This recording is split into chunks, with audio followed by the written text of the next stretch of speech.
Sejam bem-vindos novamente. Agora nós vamos falar sobre economias externas dinâmicas e curvas de aprendizagem.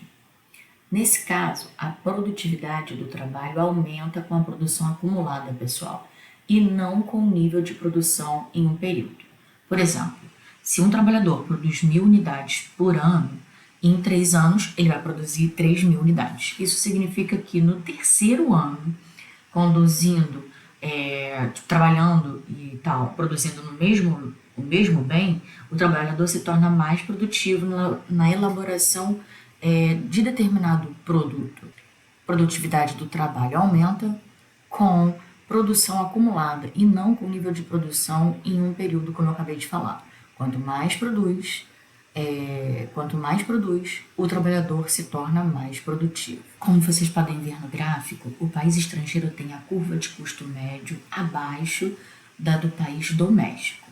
Porém, pessoal, por ter começado primeiro, o país doméstico já produziu uma quantidade acumulada no ponto 1, que torna o custo médio menor, como eu falei na aula passada, no vídeo anterior. O país estrangeiro quer começar a produção desse bem, mas na fase inicial o seu custo médio é maior do que o custo médio X1, sendo inviável economicamente. Como eu falei no vídeo passado também, o argumento aqui é que as indústrias seguidoras não conseguem competir contra indústrias pioneiras, né?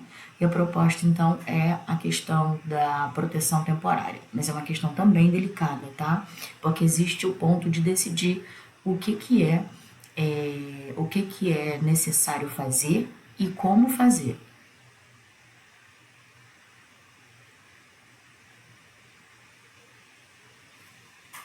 Aqui, ó, eu tenho o país estrangeiro, que não é competitivo, tá? Que tem um asterístico aqui. E se eu tiver uma proteção temporária, eu vou passar para essa situação aqui, ó. Ele vai acabar tendo custo, nesse caso aqui, o custo médio decrescente com a quantidade de produção acumulada. E aí você tem aqui esse gapzinho entre essa bolinha vermelha e essa bolinha vermelha, é o tempo necessário para ele conseguir competir no mercado internacional. Aqui lembrando que nesse eixo é a produção acumulada, tá? É a produção acumulada do bem X, aqui o preço do bem X, o custo médio de X0 aqui com asterisco quer dizer o país estrangeiro, o país que não é competitivo no momento. E existe também um contra-argumento à indústria nascente. A dificuldade de definir que setores que serão competitivos no futuro, tipo, qual setor que você vai defender para a política, né, de indústria nascente. A viabilidade do projeto de investimento não se baseia na diferença entre custos em dado momento do tempo. A taxa de retorno do investimento é calculada com base no fluxo de lucro futuro sobre o valor do investimento. Se no futuro o custo cai, o projeto pode ser rentável, mas sem proteção temporária, há um problema e aí uma falha de mercado. Por exemplo, aqui eu tenho o comércio, né, entre a China e os Estados Unidos. A China expandiria sua produção para atender tanto a demanda interna quanto a dos Estados Unidos. A gente tem que lembrar aqui, pessoal, que o mercado financeiro incipiente não proporciona empréstimos de longo prazo. Uma solução aqui é empréstimos governamentais. A gente tem que lembrar também dos problemas de apropriabilidade. As empresas iniciantes têm custos de adaptação, de tecnologia, treinamento dos trabalhadores e ainda precisa conquistar os consumidores. Então a gente tem que levar tudo isso em consideração na hora de avaliar. A solução aqui é, por exemplo, subsídios aos pioneiros. Agora a gente passa para o monopólio e o comércio. A gente vai considerar aqui inicialmente, como nos modelos de comércio estudados anteriormente, o de Ricardo, o modelo HO e os de fatores específicos, uma economia fechada com concorrência perfeita nos mercados dos bens X e Y. Portanto, a gente tem o setor X. Nesse setor X, o preço de X é igual à produtividade marginal de X, e no setor Y, a produtividade marginal do setor Y. A produção de equilíbrio ocorre, pessoal, onde o preço de X é igual ao custo marginal de X, ambos medidos em unidade de Y. Lembra que a gente falou que, para facilitar, a gente ia colocar tudo em unidades de Y? Isso é, aí eu posso desenhar a fronteira de possibilidade de produção, e na fronteira de possibilidade de produção eu tenho a taxa marginal de substituição. A taxa marginal de substituição, lembrando, é P de X sobre P de Y igual ao custo marginal de X sobre o custo marginal de Y, assim como em microeconomia. Aqui, eu tenho que lembrar também para vocês que a firma representativa, ela enfrenta essa demanda, essa aqui é a demanda da firma representativa, tá? A um preço P1, tá? E aqui eu tenho a indústria eu tenho oferta e demanda, o equilíbrio aqui no P1, e essa quantidade aqui é o somatório de todas as quantidades oferecidas por cada firma, tá? A firma escolhe, então, a quantidade que maximiza o lucro, tá? Aqui, mais uma vez, do lado esquerdo, a firma aqui representativa, ela tem aqui o custo marginal de curto prazo, tá? E a quantidade que maximiza o lucro, que é exatamente onde o preço foi igual a esse custo marginal, tá? Aqui o ponto A. E na indústria, o equilíbrio é onde a curva de demanda corta a curva de oferta aqui, também no P1, tá? Aqui do lado esquerdo do gráfico. Vamos ao comportamento da firma, então, pessoal. Você tem o lucro, receita total menos custo total. A firma escolhe o que, né? A quantidade que maximiza o lucro. Aí, como que a gente vai encontrar isso matematicamente? Lembrando que tem uma equação para o lucro, tá? Isso que eu acabei de mostrar. A derivada do lucro em relação à quantidade, a derivada da receita total, tá? Em função da variação da quantidade, menos a derivação do custo em relação à variação da quantidade, você iguala isso a zero. Você vai encontrar aqui, nessas condições de maximização de lucro no comportamento da firma, a receita marginal igual ao custo marginal, tá? A receita total aqui, ela vai ser igual à quantidade que multiplica o preço, beleza? Então, a derivada da receita total em relação à variação na quantidade é igual a P. P é igual, então, ao custo marginal, porque eu estou aqui rebatendo na outra equação. Então, eu tenho o resultado de concorrência perfeita, preço igual ao custo marginal. É isso que acontece aqui no gráfico que vocês estão vendo da curva representativa, e aqui a indústria do lado direito. Então, custo marginal aqui igual ao preço, tá? Aqui eu tenho, se eu tiver, por exemplo, um choque de demanda, a demanda aqui vai para a direita, tá? O preço passa de P1 para P2, eu tenho aqui uma mudança do ponto 1 para o ponto 2, tá? E eu vou ter um excesso de demanda nesse caso, se eu tenho um choque de demanda, algum choque que leve a demanda para a direita, de D1 para D2, eu tenho aqui um excesso de demanda. Aqui, a firma representativa, ela vai ter um período de lucro, o lucro positivo aqui, o lucro econômico maior do que zero, tá? Porque o preço agora é maior, beleza? Mais firmas vão entrar aqui nesse mercado, eu vou ter um aumento aqui de oferta de curto prazo, tá? Daqui para OCP1 para OCP2, tá? E aí eu ajusto aqui e o lucro maior do que zero, ele vai ser finalizado, ele vai ser igual a zero, tá? Esse aqui é o excesso de oferta, quando a oferta se move para a direita, depois eu tenho um novo ajuste. Aqui, ó, esse é o ponto de mínimo do custo médio, tá bom? Aqui, nesse ponto, eu tenho um novo ajuste aqui, primeiro o ponto 1, depois o ponto 2, depois eu passo para o ponto 3. No ponto 3 eu tive um deslocamento da demanda de D1 para D2 e um deslocamento da oferta de curto prazo aqui, oferta de curto prazo 1 para oferta de curto prazo 2. É importante lembrar aqui que as firmas maximizam lucro quando escolhem a quantidade em que o preço é igual ao custo marginal, No longo prazo, a firma produzirá a quantidade, tá? Que maximiza o lucro, que é o preço igual ao custo marginal, e o preço vai ser igual ao custo médio mínimo, devido aqui à competição de novas firmas que vão entrar nesse mercado aqui, porque por um período de tempo pequeno você tem lucro econômico maior do que zero. Agora a gente vai avaliar a questão da firma monopolista nesse mercado. A gente tem que lembrar aqui que eu tenho X e Y, tá? Aí o setor X é um monopólio. No setor X, o monopólio, eu tenho que a receita marginal de X é igual ao custo marginal de X, tá bom? Lembrando que a receita marginal ela é igual a P de X, que multiplica 1 menos 1 sobre a elasticidade de preço desse bem. Então, como eu disse para vocês, a receita marginal, no caso do monopólio, né, o setor aqui X como monopólio, a receita marginal vai ser igual a P de X, que multiplica 1 menos 1 sobre a elasticidade de preço desse bem. Eu vou reescrever e eu tenho aqui que P de X, que multiplica 1 menos 1 sobre a elasticidade, ele vai ser igual a custo marginal de X, assim como a gente viu em microeconomia. Esse E de P de X, ele representa o módulo da elasticidade de preço da demanda, tá? Eu posso reescrever essa parte aqui, está relacionado àquele markup que a gente já viu em microeconomia.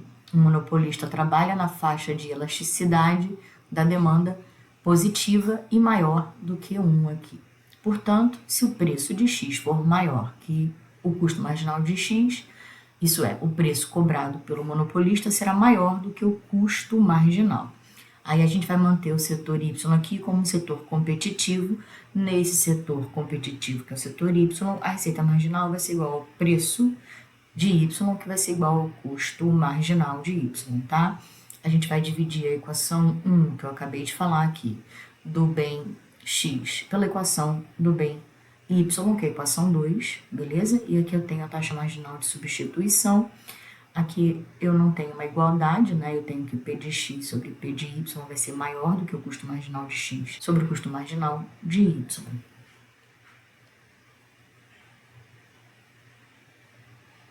Vamos a um exemplo aqui. Aqui do lado esquerdo eu tenho a quantidade do bem e aqui o preço do bem, tá? Um dado simples aqui. Essa aqui é a curva de demanda do monopolista, que o monopolista ele enxerga essa curva de demanda, preço e quantidade. Essa demanda ela é decrescente, ela é diferente daquela demanda que eu acabei de mostrar, que é a demanda de concorrência perfeita, e é nela que o monopolista opera. Eu tenho a receita total, que é preço vezes a quantidade, tá? Aqui usando esse dado simples aqui, receita total, preço vezes quantidade, tá? E aqui eu tenho que o benefício marginal sendo igual à receita marginal, tá? 30 aqui pela receita total, aí de 30 para 56 eu tenho um aumento de 26, essa é a receita marginal. De 78, né, de 56 para 78, perdão, vou ter um aumento marginal de 22 e assim por diante, tá? Então, a receita marginal é igual à variação da receita total quando eu tenho uma variação de uma unidade na quantidade. A exceção da primeira unidade, a receita marginal é menor do que o preço, como vocês podem ver nesse exemplo aí que está mostrando na tela. Aqui é o gráfico que vocês já conhecem, o custo marginal do monopolista, a demanda que o monopolista enxerga e a receita marginal, tá? Na primeira unidade, receita marginal, custo marginal. A receita marginal é maior do que o custo marginal aqui. Nesse ponto aqui, a receita marginal fica igual ao custo marginal. E essa diferença aqui é aquele markup que a gente já viu em microeconomia, que é o poder de monopólio, tá? Como o monopolista ele tem poder e o preço do monopólio ele é maior do que o custo marginal. O monopolista aqui escolhendo a quantidade que maximiza o lucro, tá? Derivando aqui igualmente. Então, a mudança da receita total é igual à mudança do preço vezes a quantidade, que é a receita total, mais preço, que multiplica ΔQ, mais variação do preço e multiplica variação da quantidade. Para variação pequena, eu posso considerar que ΔP e ΔQ é aproximadamente zero e eu corto essa parte aqui da equação. Então, a partir da variação da receita total, eu tenho que a receita marginal, que é a derivada da receita total em relação à quantidade, é igual a 1 que multiplica 1 mais delta PQ sobre delta QP, tá? Aqui a elasticidade eu tenho como delta Q sobre Q, que multiplica P sobre delta P, tá? Esse com o símbolo de menos aqui, o símbolo de menos aqui na frente. Então, a receita marginal é igual ao preço, que multiplica, como eu falei para vocês, 1 menos 1 sobre aqui o módulo da elasticidade, preço da demanda. Tá? Esse é o caso do monopolista. Só relembrando para vocês essa parte de microeconomia. Receita marginal é igual a 1 que multiplica, a P que multiplica 1 menos 1 sobre a elasticidade em módulo vai ser igual ao custo marginal. Então, o markup da firma é igual a 1 sobre 1 menos 1 sobre infinito. Se eu tiver falando de concorrência perfeita, isso vai ser igual a 1, porque 1 sobre infinito vai dar zero e 1 sobre 1 é igual a 1. Então, o markup vai ser igual a 1, beleza? Nesse caso aqui, quando a concorrência é perfeita, eu tenho uma elasticidade de preço que vai para infinito, e aí eu tenho então um caso particular, preço é igual ao custo marginal, porque o markup desse cara aqui é igual a 1, na concorrência perfeita, tá?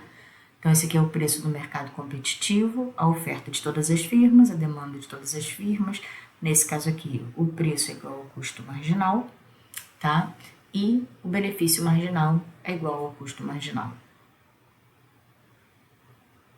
Esse ponto aqui, PM, QM, é o preço do monopólio e a quantidade do monopólio. A quantidade do monopólio é menor que a quantidade da concorrência perfeita e o preço do monopólio é maior do que o preço da concorrência perfeita.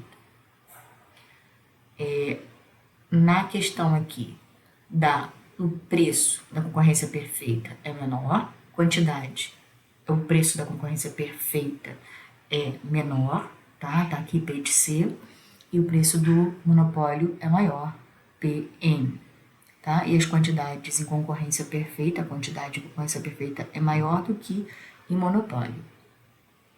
Aí eu tenho aqui o custo social do monopólio, beleza? Que é o custo que a sociedade tem, a perda da sociedade, porque assim, ó, é essa parte da curva aqui, essa parte verde, que é a quantidade que seria de concorrência perfeita, menos a quantidade do monopólio.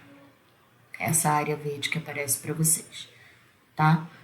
Essa parte aqui é o valor que os consumidores atribuem a essa quantidade e aqui o custo social de se produzir. Essa diferença, produzir um pouco menos, né, se eu tenho um monopólio. Aqui, nesse triângulo aqui, que liga o ponto verde, o ponto vermelho ao outro ponto verde aqui, é o peso morto, que a gente chama de peso morto do monopólio e a perda da sociedade. Então, temos uma área grande, que é composta por essas duas áreas menores. O peso morto, o custo social de produzir a diferença, o peso morto, e aqui o valor total é a área verde, é o somatório das duas áreas.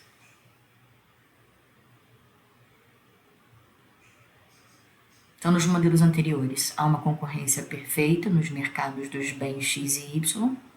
Setor X, preço de X é igual ao custo marginal. Setor de Y, P de Y é igual ao custo marginal. A taxa marginal de substituição é aquela que eu já mostrei para vocês. No equilíbrio geral, em economia fechada, a gente tem concorrência perfeita, essa fronteira de possibilidade de produção que eu já mostrei para vocês, tá? Aqui eu tenho a inclinação dela, que é o custo marginal de X sobre o custo marginal de Y, tá? Já dei essa fórmula aqui para vocês nas aulas anteriores. Eu tenho aqui o ponto A, que é a quantidade x1 e a quantidade y1. Agora a gente vai falar sobre o monopólio no setor X e a concorrência perfeita no setor Y. Só lembrando, o X é o setor que tem um monopólio, tá? A gente já viu essa equação aqui nessa aula, o setor Y é aquele que é competitivo. Agora a gente vai olhar o equilíbrio geral em economia fechada com monopólio no setor X e concorrência perfeita no setor Y. Eu tinha o ponto A aqui, onde os dois eram concorrência perfeita. Agora eu tenho o Y, que não é mais concorrência perfeita, é monopólio. O que vai acontecer aqui? Eu produzia x1 e agora eu vou produzir x2. x2 sendo menor que x1. y1, que é o de concorrência perfeita, aumenta para y2. Eu vou produzir mais y2 e menos y2. Por quê? Porque eu tenho essas curvas com inclinações diferentes. Aqui é o preço no monopólio de X e o preço aqui na concorrência perfeita de X. Então, essa curva ou essa reta, né?